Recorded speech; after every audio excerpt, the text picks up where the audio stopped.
বছরের প্রথম দিনেই নিজেদের মাতৃভাষায় লেখা বই হাতে পেয়ে উচ্ছ্বাস ভাসছে পার্বত্য জেলার রাঙামাটির চাকমা, মারমা ও ত্রিপুরা জাতিগোষ্ঠীর শিক্ষার্থীরা।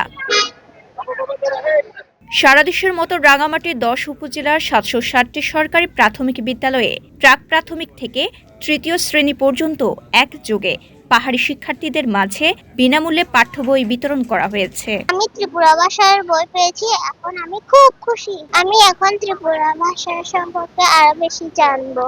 মাতৃভাষার বই মানে আমাদের সংস্কৃতি টিকে থাকা দরকার। আমার পড়তে ইচ্ছা হয় আবার।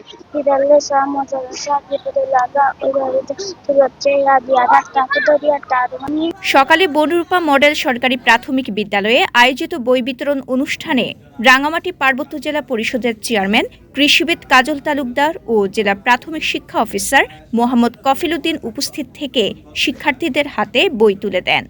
রাঙামাটিতে বিভিন্ন নৃতাত্ত্বিক গোষ্ঠী আছেন, তারা মাতৃভাষা নিয়ে লেখাপড়া এখানে অলরেডি আমরা শুরু করে দিয়েছি এবং ভালোভাবে লেখাপড়া করছে বলে আমি জানতে পেরেছি। ক্ষুদ্র নৃগোষ্ঠীর 100% বই পাওয়া গেছে এবং সেটা ৬২,৪২৬ বই, যেটা ক্ষুদ্র নৃগোষ্ঠীর জন্য যে পাঠ্যপুস্তক, অর্থাৎ সব বই আমরা পেয়েছি এবং স্কুল পর্যায়েও দিয়ে দেওয়া হয়। জাতীয় শিক্ষাক্রমের পাশাপাশি মাতৃভাষা ভিত্তিক শিক্ষাকে গুরুত্ব দিয়ে এবছর জেলার ৬২,৪২৬ জন চাকমা, মারমা ও ত্রিপুরা শিক্ষার্থীদের মাঝে নিজ নিজ ভাষার বই বিতরণ করা হয়।